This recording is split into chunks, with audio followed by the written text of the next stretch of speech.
이신 하나님의 말씀 시편 102편 1절부터 28절 말씀까지인데 11절까지만 교독하시겠습니다. 시편 102편 1절부터 11절까지. 여호와의 내 기도를 들으시고 나의 부르짖음을 주께 상달하게 하소서.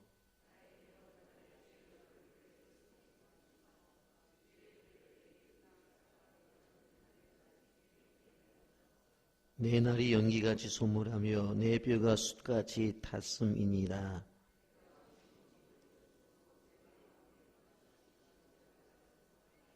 나의 탄식하는 소리로 말미암아 나의 살이 뼈에 붙었나이다.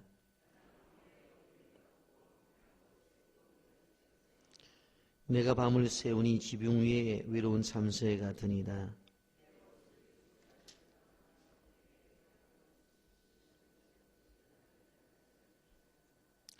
나는 죄를 양식같이 먹으며 나는 눈물 섞인 물을 마셨나이다.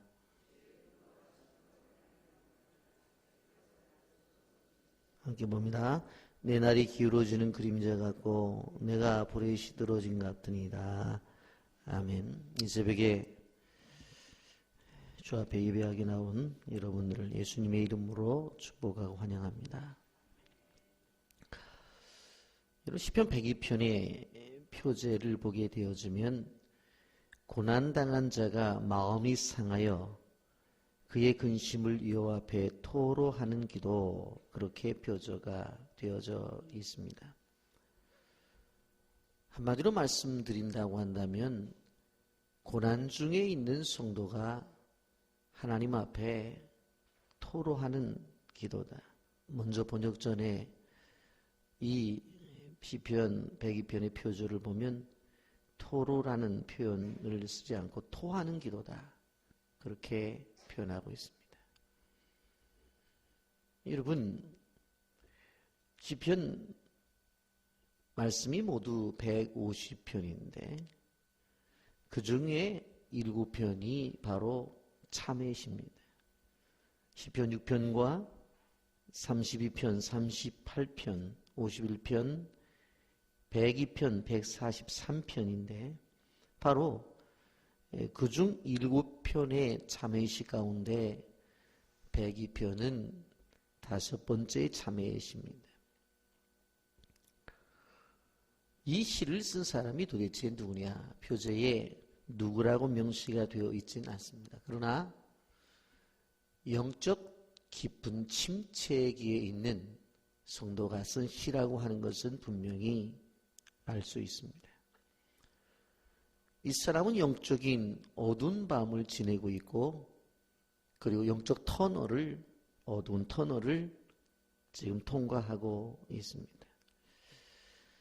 저는 본문의 말씀을 묵상하면서 어떻게 이렇게 우리의 현실을 명쾌하게 이야기하고 있는지를 생각을 해보았습니다. 영적 침체기에 있는 사람들이 나타나는 현상이 그대로 표현이 되어져 있습니다. 첫째는 식욕감퇴입니다. 4절 말씀, 우리가 102편 좀 줄을 치면서 보면 좋을 것 같아요. 여기 보니까 뭐라고 말해요? 4절에 내가 음식 먹기로 잊었으므로 그랬어요. 밥맛이 없다는 거예요. 먹고 싶어도 밥맛이 없어요. 밥을 차려놔도 입맛이 돌질 않아요. 침체기 오면 그렇다는 거예요. 그래서 식음을 전폐합니다. 두 번째 증상은 4절에 보니까 무력감과 절망감입니다. 4절 하반절에 이렇게 말하잖아요. 내 마음이 풀같이 시들고 말라버렸다는 거예요. 언제는 한참 잘 자라나던 풀이 설이 맞은 풀처럼 팍 시들어버렸어요. 그리고 비가 오지 않은 그러한 들녘처럼 바짝 말라버렸어요. 그래서 내 마음이 풀같이 시들고 말라버렸다는 거예요. 힘이 없어요. 가지고 있는 희망이 소진되었다는 이야기입니다.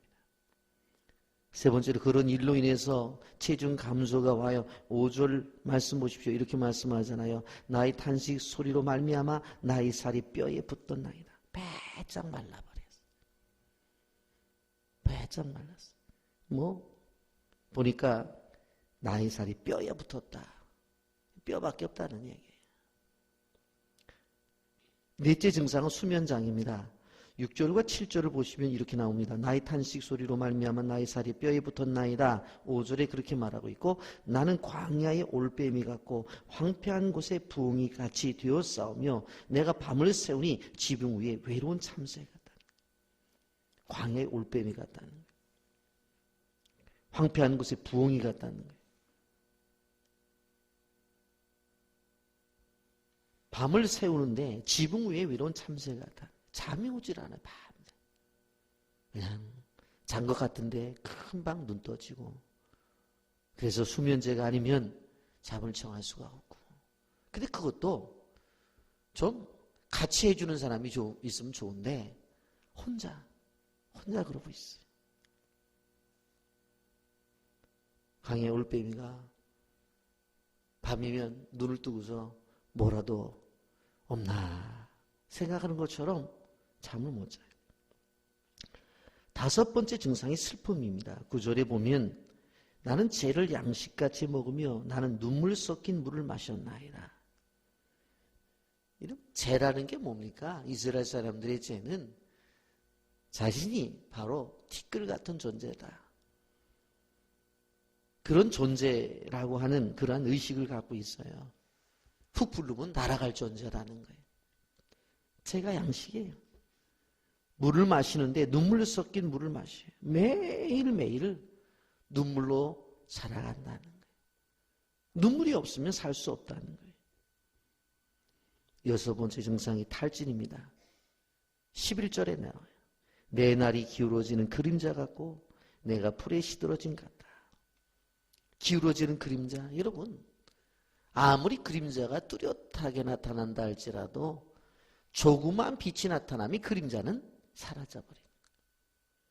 내가 된 인생처럼, 뭐가 드러난 인생처럼, 나타나는 인생처럼 좀 뭔가는 된 것 같은데 사실은 한순간에 사라져버리는. 그래서 풀에 시들어진 같은.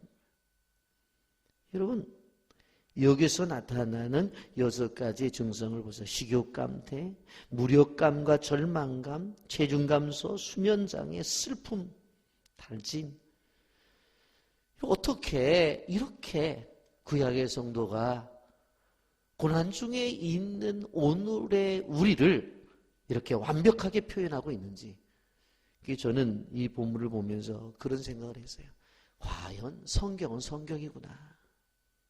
너무나 분명하게 이해하잖아요. 이렇게 침체 속에 있는 사람들이 내가 그런 사람이고 우리 주변에 늘 있는 것을 볼 수가 있습니다.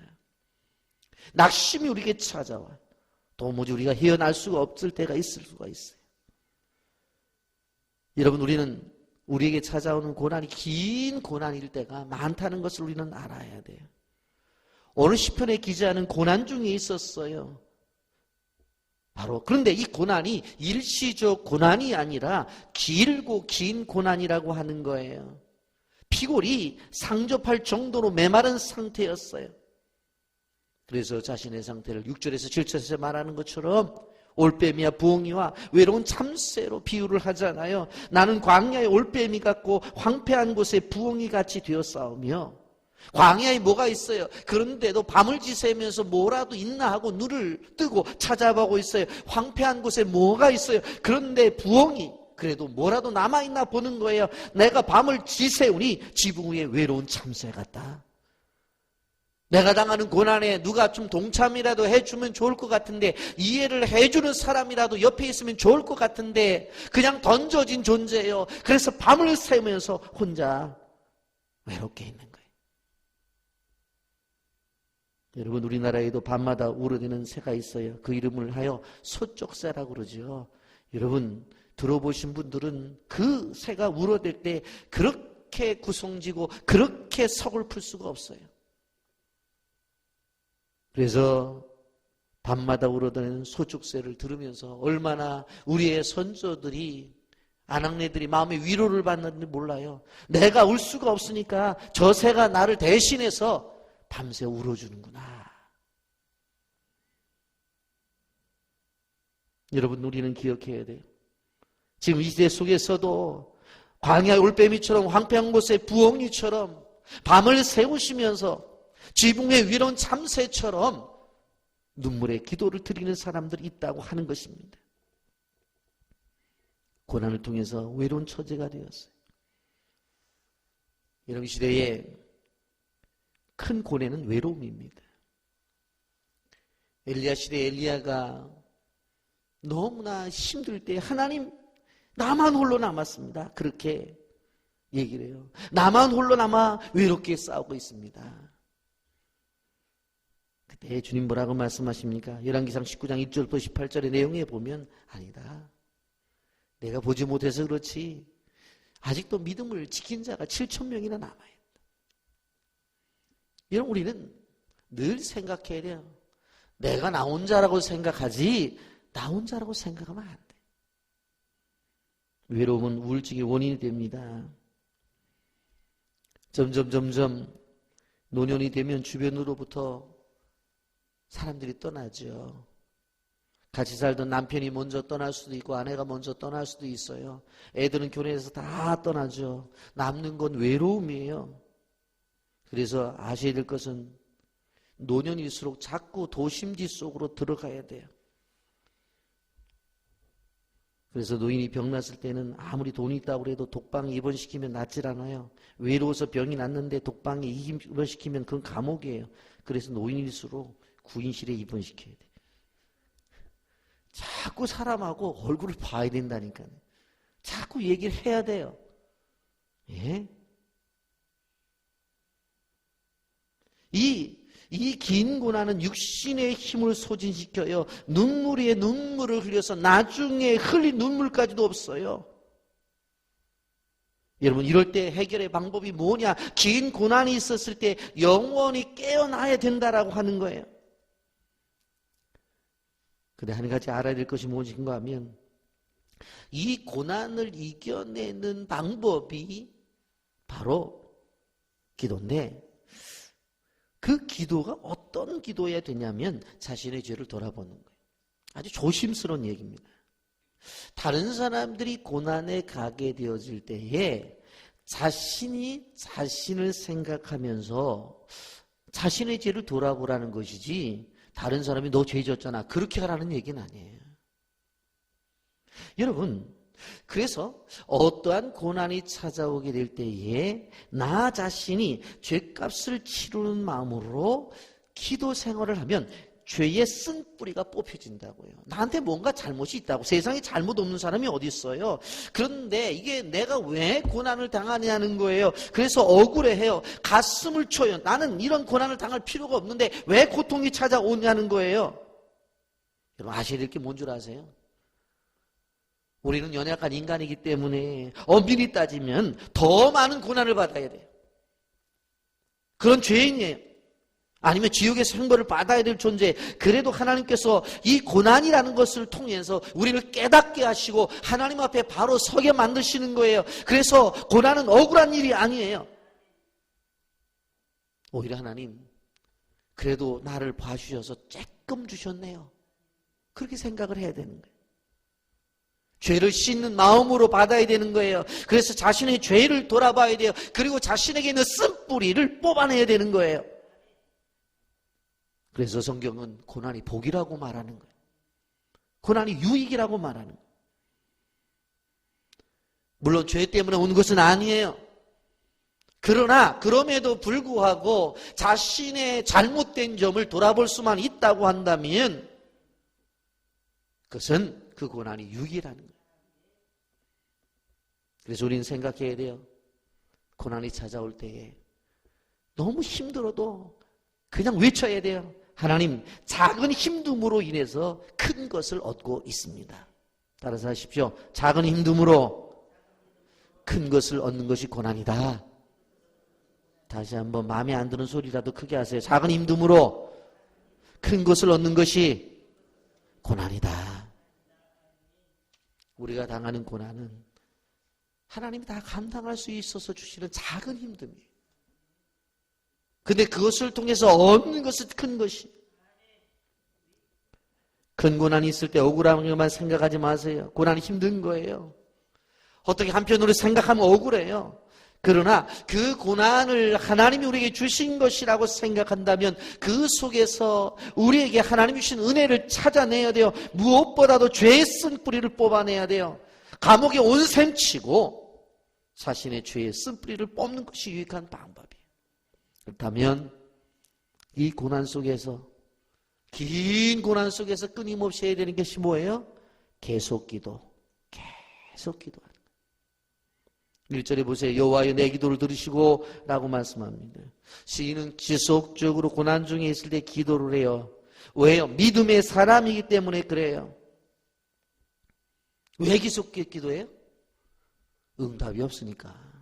응답 받았으면 그만해도 되지. 근데 계속 기도를 하는 거예요. 왜? 그것에 대해 응답이 없으니까. 그러나 우리가 기억해야 될 것이 계속 기도가 이 신을 살립니다. 계속 기도. 결국 기도라고 하는 것은 하나님 앞에 내가 붙잡힌 바가 되는 거예요. 아무리 고난 중에 있어도 내가 하나님 앞에 붙잡힌 바가 되는 거예요. 여러분 어떻게 생각하면 되냐면 지금 흘러가는 물에 어린아이가 빠졌어요. 그런데 아빠가 그의 손을 잡았어요. 아직까지는 그 아이가 물속에 있어요. 물은 흘러가고 있어요. 그렇지만 물살은 세서 아이의 몸은 물결에 흘러가고 있는데 지금 육지에 있는 아빠가 그 아이의 손을 붙잡고 있어요. 어떻게 되어져요? 당기기만 하면 아이는 구원을 받는 거예요. 그 상태예요. 기도에 응답이 없어요. 아픔만 있어요. 그런데 그 아픔의 상태와 고통의 상태가 나를 향한 하나님의 말씀이 된다니까. 그래서 고난 중에 유익이라는 거예요. 고난이 우리에게 주신 하나님의 방법이라는 거예요. 그렇게 기도해도 응답이 없어요. 지속적으로 아픔만 있을 뿐이에요. 그런데 우리가 믿는 것은 그런 아픔과 그러한 고통 중에도 그 속에 실제적으로 하나님은 나와 함께 하신다는 거예요. 그래서 치료가 되는 거예요. 여러분 그래서 우리가 기억해야 될 것이 무엇이에요? 우리가 느끼지 못해도 기도해야 돼요. 응답을 받지 못해도 기도해야 돼요. 식욕 감퇴가 오고 무력감과 절망감이 오고 체중 감소가 오고 수면장애가 오고 슬픔이 오고 탈진 상태에서 정말로 죽을 수밖에 없는 상태에 있다 하더라도 놓쳐서는 안 되는 것이 뭐예요? 계속 기도해요. 기도를 멈추지 마십시오. 응답이 없어도 기도하십시오. 느낌이 없어도 기도하십시오. 끊임없이 하나님만 바라보십시오. 결국 그러한 기도가 승리를 만들어내는 것입니다. 여러분 우리는 암만 기도해도 뭐 마음에 오는 찡한 게 없다는 거예요. 그래도 기도하라는 거예요. 암만 기도해도 말씀이 없다는 거예요. 그래도 기도하라는 거예요. 암만 기도해도 밤새워 울어대는 외로운 참새처럼 나 혼자 있다는 거예요. 그래도 기도해라. 멈추지 말고 기도하라는 거예요. 여러분 그러면 넘어가서 우리가 11절 말씀만 보았습니다만 13절 말씀 보세요. 너무나 중요한 말씀입니다. 다 같이 읽어볼까? 시작. 주께서 일어나사 시온을 긍휼히 여기시리니 지금은 그에게 은혜를 베푸실 때라. 정한 기한이 다가옵니다. 아멘. 아멘입니까? 그렇게 고통과 아픔과 슬픔 중에서 응답이 없어도 기도하고 느낌이 없어도 기도하고 멈추지 않고 끊임없이 계속 기도를 했더니 13절에 주님이 일어나신다는 거예요. 시온을 긍휼히 여기시는 그 주님이 나를 불쌍히 여기신다는 거예요. 지금은 그에게 은혜를 베푸실 때라. 지금은 은혜 받을 만한 때요. 구원의 날이 온다는 겁니다. 아멘입니까? 그러면서 정한 기한이 다가옵니다. 주님이 응답이 다가와요. 주님이 응답을 주실 때가 다가오는. 그랬더니 14절부터 쭉 나타나 있는 말씀 한번 보세요. 그냥 읽어만 드립니다. 주의 종들이 시온의 돌들을 즐거워하며 그의 티끌도 은혜를 받나이다.